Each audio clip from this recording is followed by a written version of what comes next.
దాంతో కొడితే సత్తనే. నువ్వు చావాలనే కదా కొట్టేది. తప్పకండి, మీరు తప్పకపోతే ఈ రాయి మీ మీద వేసేస్తా. తప్పకండి.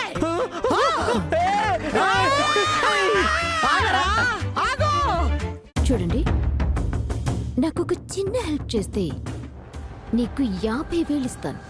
50,000? చెప్పండి మేడం, ఏం హెల్ప్ కావాలి? చిన్న పని.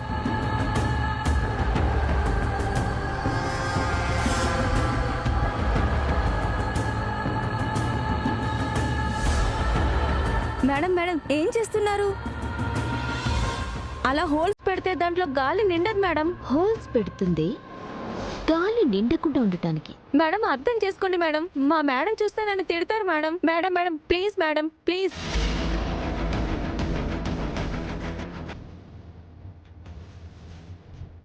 తీసుకో, ఈ డబ్బులు ఇస్తుంది దీనికోసమే.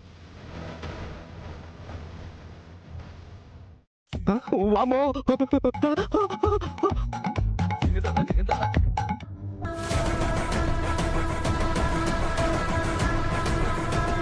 ఈ బౌల్ తీసుకెళ్తున్నావు, ఆ సత్యవతికిస్తున్నావు. దాంతో ఈ హోల్స్ పడ్డ బెలూన్స్ ఊదలేక, పోటీలో గెలవలేక బుగ్గలు వాచిపోయి గగ్గోలు పెడుతుంది. మేడం అలా చేస్తే తప్పేమో మేడం. అందుకే కదా నీకు 50,000 ఇస్తున్నాను. మొహమాట పడకుండా నేను చెప్పిన పని చేసి పెట్టు. కానీ నా పేరు మాత్రం బయటకు రానివ్వకండి. అది నేను చూసుకుంటాను కదా. త్రిష త్వరగా వచ్చాయమ్మా, ఈ గుండెను నన్ను చంపేలా ఉంది. ఈ రోజు నిన్ను బతకనివ్వరా.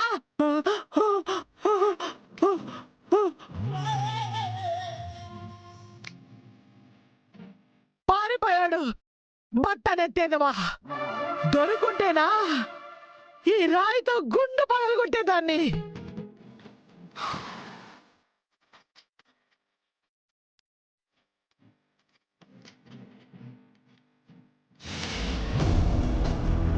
ఏమే రమ్య? ఏమే రమ్యానా? అవునే, నీది కూడా నా కూతురు వయసే కదా, అందుకే ఏమే అన్నాను. అది సరే గాని నీ లైఫ్ కి లిఫ్ట్ ఇచ్చేద్దాం అనుకుంటున్నా. నా లైఫ్ కి లిఫ్ట్ ఇస్తారా? అవునే, ఇక్కడ ఫస్ట్ ప్రైజ్ ఎంత వస్తుంది? 5 lakhs. అందులో సగం నీకిచ్చేస్తాను. ఇవ్వాలంటే నువ్వు ముందు గెలవాలి కదా. నేను గెలవాలంటే నువ్వు నాకు హెల్ప్ చేయాలి కదా. అంటే నేను మీకు హెల్ప్ చేస్తే మీకొచ్చే ప్రైజ్ మనీలో సగం ఇస్తారా? అవునే.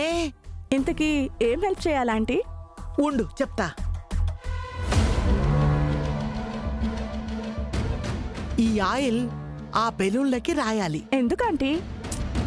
నీకు డబ్బులు కావాలా? నువ్వు అడిగే ప్రశ్నకు సమాధానం కావాలా? నాకు డబ్బులే కావాలి.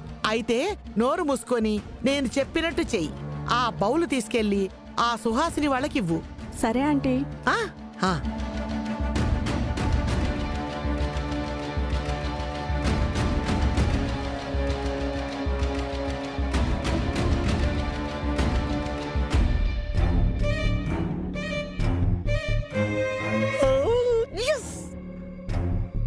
అవునా ఆంటీ, అసలు ఎందుకు ఇలా చేశారు? బెలూన్స్ ఊదగానే దీనికి ఆయిల్ ఉంది కదా, గ్లాస్ జారిపోతూ ఉంటుంది.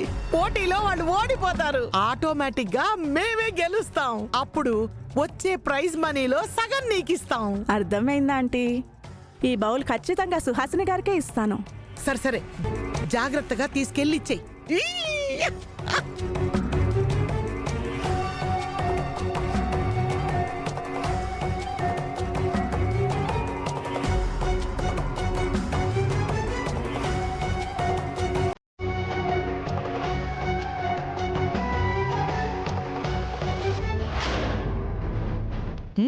ఏం చేసావే? నేను సెట్ చేశానే, నువ్వు భయపడకు.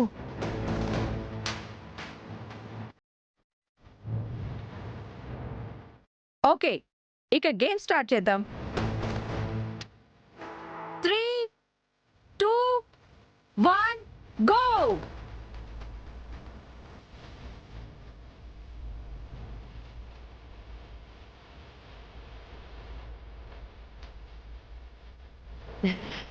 ఊదు ఊదు ఊదు.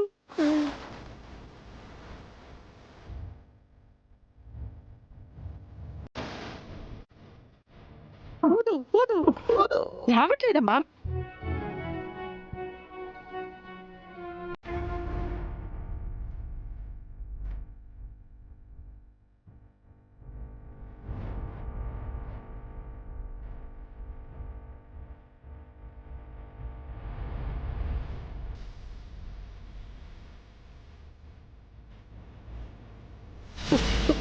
ఊదిన రావట్లేదేంటి? అంతే. ఎస్, ఇంకొకటి. ఊదు గట్టిగా గట్టిగా. రావట్లేదమ్మా. బొగ్గలు నొప్పి పడుతున్నాయి కానీ బలు చూపట్లేదు.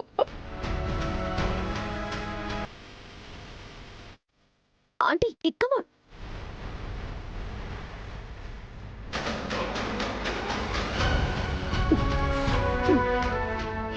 ఏంటమ్మా ఈ బెలూన్ ఎంత ఊదిన ఉబ్బట్లేదు? ఏంటో. అమ్మా కమాన్. అరే అదేంటి?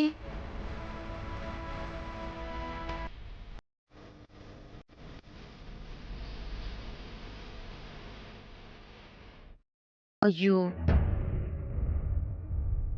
కమాన్ మెల్లగా.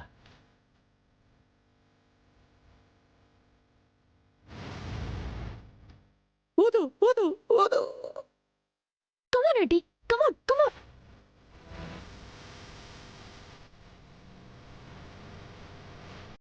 ఊదు ఊదు ఊదు. ఏమైంది? అత్తయ్య గారు బెలూన్స్ ఊదినా కూడా గ్లాస్ ఎందుకు పైకి రావట్లేదు? అవును మైథిలి, వాళ్ళు ఎంత కష్టపడి ఊదినా కూడా గ్లాసులు జారిపోతున్నాయి. నువ్వు ట్రై చేయి.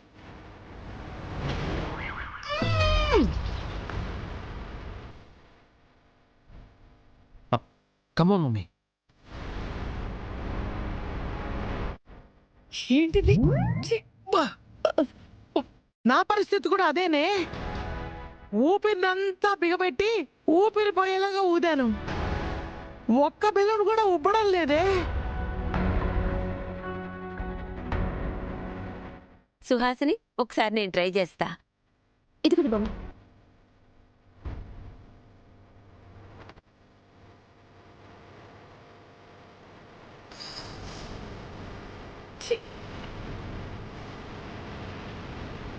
అమ్మా ఒకసారి అటు చూడే. నా వల్ల కావట్లేదు.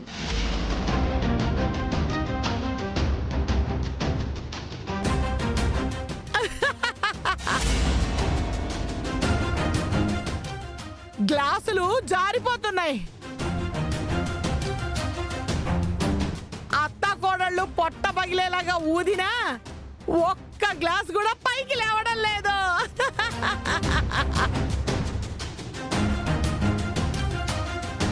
పాపం ఒంట్లో ఓపిక లేనట్టుంది. మిదిగా మీ అత్తగారికి బూస్ట్ తాగిచ్చు. నోరు మూసుకొని మీ పని మీరు చూసుకోండి. అలాగే మీరు కూడా నోరు తెరుచుకొని ఊదండి. ఆంటీ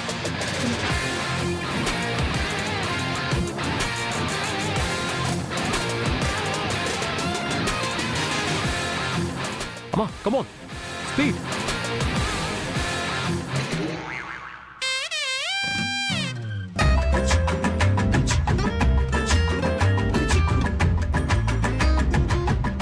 బాబాయ్ చూసారా, ఆ సత్యవతి వాళ్ళమ్మ ఇద్దరు చచ్చేలా ఊదుతున్నా ఒక్క బెలూను ఉబ్బట్లేదు.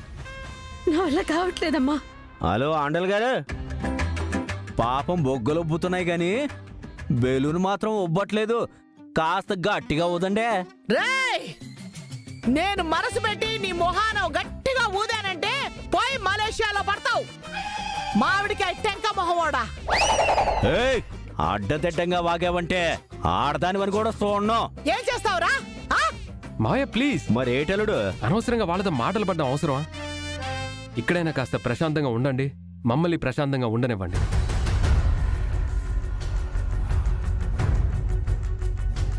ఏమండి జడ్జి గారు, మీరు ఇలా రండి.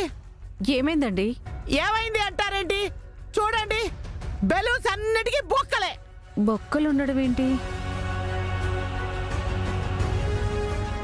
ఇలా ఉంటే ఎలా ఉత్తారు?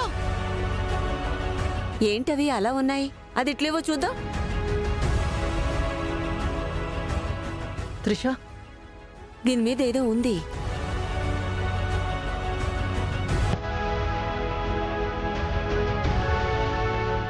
ఏమండి జడ్జి గారు, ఇలా రండి. చెప్పండి మేడం. ఈ బెలూన్స్ కి ఎవరో ఆయిల్ పూశారు, అందుకే జారిపోతున్నాయి. ఆయిల్ పోసారా? ఆయిలా?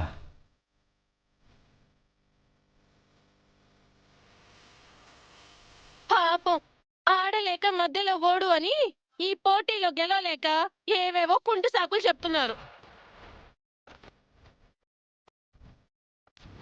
అవునమ్మా, వాళ్ళు అన్ని రంగాల్లోనూ అడ్డదారిలో గెలవాలనుకుంటారు తప్ప నిజాయితీగా ఎప్పుడూ గెలవలేరు. ఆడవాళ్ల విషయంలో తల దూరిస్తేనే అర్థమవుతుంది నువ్వెంత పెద్ద మగాడివో.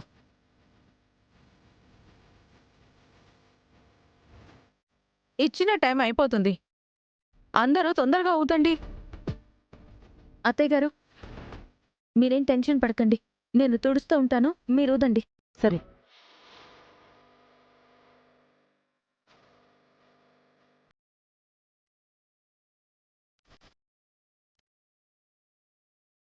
కమనండి. అమ్మా చూడు, మనకి చూడు.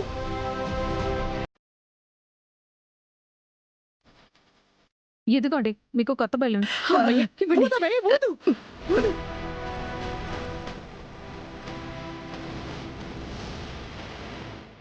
Fast fast. ఎస్.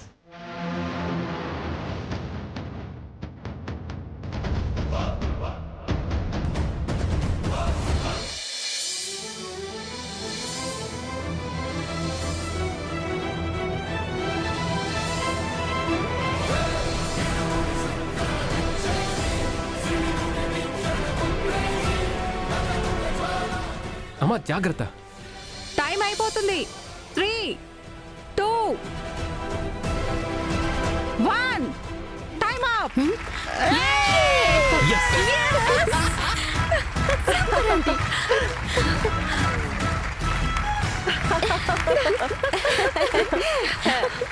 చాలా బాగా చేశారు.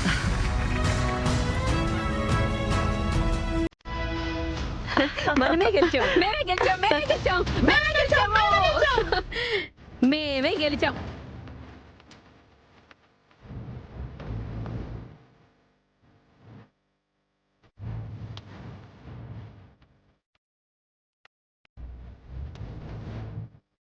జరిగిన గ్లాస్ బెలూన్ పోటీలో కరెక్ట్ వరుస క్రమంలో గ్లాసులను నిలబెట్టి పోటీలో విజయం సాధించిన వారు జానకమ్మ అండ్ సుహాసిని గారు.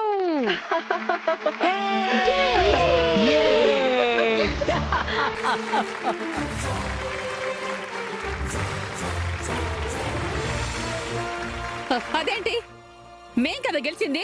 చూడండి కావాలంటే. మీరు పెట్టారు, కానీ మేం పెట్టిన పోటీ రూల్ ప్రకారం గ్లాసులన్నీ కూడా 5, 4, 3, 2, 1 గా పెట్టాలి. కానీ మీరు 4, 3, 2, 1 గా పెట్టారు. అందుకే జానకమ్మ గారు అండ్ సుహాసిని గారిని విజేతలుగా ప్రకటించాం.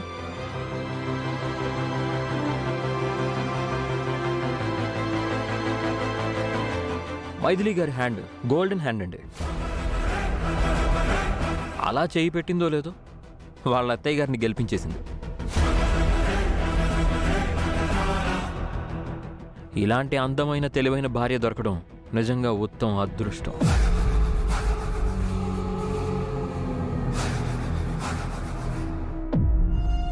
Thank you. ఈ విషయం నువ్వు చెప్పలేదని ఎవరు ఏడవట్లేదు ఇక్కడ. నీకు కూడా అంతకన్నా అందమైంది తెలివైంది భారీగా వస్తుంది లేరా? దేశం మొత్తంలో అదే అందమైంది అదే తెలివైందా? ఏమో అమ్మా, చూడబోతే ఎందుకో నాకు మైథిలి లాంటి పెళ్ళాం దొరకడం కష్టమే అనిపిస్తుంది. ఆల్రెడీ వాడితో పెళ్ళైపోయింది కాబట్టి సరిపోయింది, లేదంటే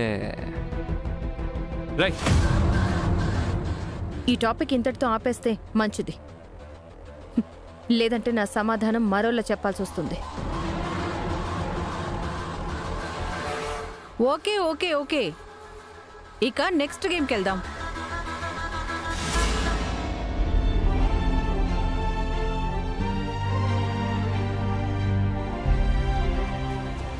ఆంటీ చూసారా, మైథిలి సత్యవతితో మాట్లాడటానికి వెళ్తోంది. నిజంగా సత్యవతితో మాట్లాడడానికి వెళ్తుందా? అవునాంటీ, నాకైతే ఫుల్ కాన్ఫిడెంట్. ఇప్పుడు కనుక మనం వెళ్ళామంటే మైథిలి తన పుట్టింటి వాళ్ళతో మాట్లాడుతూ అడ్డంగా దొరికిపోతుంది. దానిని సాకుగా చూపించి ఆ మైథిలిని శాశ్వతంగా పుట్టింటికి కింటేయచ్చు. సరే, ఇప్పుడే అత్తయ్య గారికి ఈ విషయం చెప్పి ఆవిడ్ని కూడా తీసుకుని వెళ్దాం. అత్తయ్య,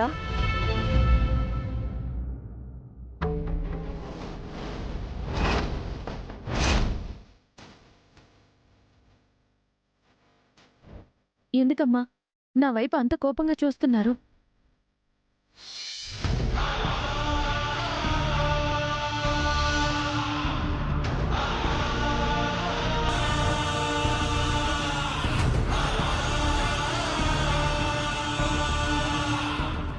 ఏమైంది ఆంటీ? ఎందుకంత కోపంగా ఉన్నారు? ఎందుకో నీకు తెలీదా? అయినా పెళ్ళయ్యాక నువ్వు మారిపోయావే. అందుకే అమ్మమ్మ ఎలా పోతే నాకేంటి అని అత్తని ఆ అమ్మమ్మని మొదటి స్థానంలో నిలబెట్టావు. అత్తయ్య గారు, అది సత్యవతి ఆండాళ్లతోనే మాట్లాడుతుంది. లేదే, ఫోన్లో కదా మాట్లాడుతోంది. లేదమ్మమ్మా, ఫోన్ మాట్లాడే వంకతో వాళ్ళమ్మ అమ్మమ్మతో మాట్లాడుతోంది. ఎందుకంటే అలా మాట్లాడుతున్నారు? నేనేంటో, నేనెంత నిజాయితీగా ఉంటానో మీకు తెలీదా? మీరు మా స్వీట్ షాప్ని దెబ్బ కొట్టాలని చూశారు. అందుకే మేం కూడా మిమ్మల్ని దెబ్బకు దెబ్బ తీసాం.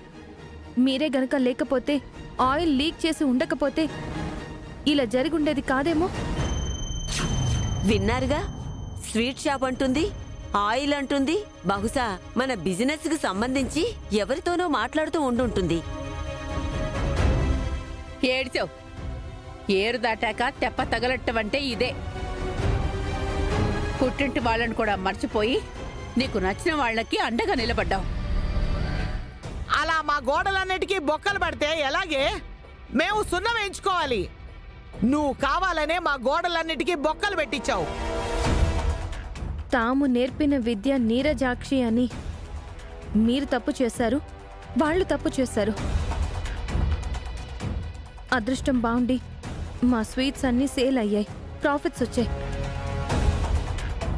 మీ స్వీట్స్ సేల్ కాక లాస్ వచ్చింది, అంతే తేడా. మా ట్యాంకీకి కన్నం పెట్టి నీళ్లు నింపమంటే మేము ఎలా నింపుతాం? ఎదవ తెలివితేటలన్నీ మా మీద చూపించారు. సరే, అప్పుడే ఏమైంది? జరగాల్సిన కార్యక్రమం ముందుంది కదా, ఆ కార్యక్రమంలో విజయం మాదే. మీరు నిజాయితీగా కష్టపడండి, మాలాగే సక్సెస్ అవుతారు. అంతేకాని మా స్వీట్ షాప్ మీద పడి ఏడవడం దేనికి? అత్తయ్య గారు, మీరు చెప్పేది నిజమే. మైథిలి మన స్వీట్ షాప్ గురించే మాట్లాడుతుంది. మీ ఇద్దరికీ అలా అర్థమైందా? నాకైతే ఇండైరెక్ట్గా వాళ్ళమ్మతో మాట్లాడుతున్నట్టుగానే అనిపిస్తోంది. నిజంగా నీది కోడి బుర్ర. అది అంత క్లియర్ గా స్వీట్ షాప్ గురించి మాట్లాడుతుంటే నువ్వేమో దాని పుట్టింటి వాళ్ళతో మాట్లాడుతుంది అంటావేంటి? సుహాసిని, ఈ త్రిషకి హాఫ్ బ్రెయిన్ లా ఉంది. ఏదైనా మెంటల్ హాస్పిటల్లో జాయిన్ చేస్తే మంచిది. చూసారా ఆంటీ ఎంత మాట నిందో? ఆవిడ అనడంలో తప్పే ఉంది. నేను కూడా అలాగే అనుమానించాల్సి వస్తుంది. ఆ మైథిలి ఎక్కడైనా అమ్మ అని కాని అమ్మమ్మ అని కాని అందా? కనీసం జరిగిన దాని గురించి ఒక్క మాటైనా మాట్లాడిందా? అలాంటప్పుడు తన పుట్టింటి వాళ్లతో మాట్లాడింది అని నువ్వు ఎలా అనుకుంటావు త్రిష? సరే సరే, నేను వేరే ప్రోగ్రామ్కి వచ్చాను. బిజినెస్ గురించి ఏదైనా మాట్లాడాలి అనుకుంటే నైట్ కాల్ చేయండి. అనవసరంగా మీరు డిస్టర్బ్ అయ్యి బిజినెస్ని డిస్టర్బ్ చేయకండి. ఆ మాత్రం మాకు కూడా తెలుసు. మీ వాళ్ళందరినీ కాస్త కంట్రోల్లో పెట్టు, లేదంటే మేమే కంట్రోల్లో పెట్టాల్సి వస్తుంది.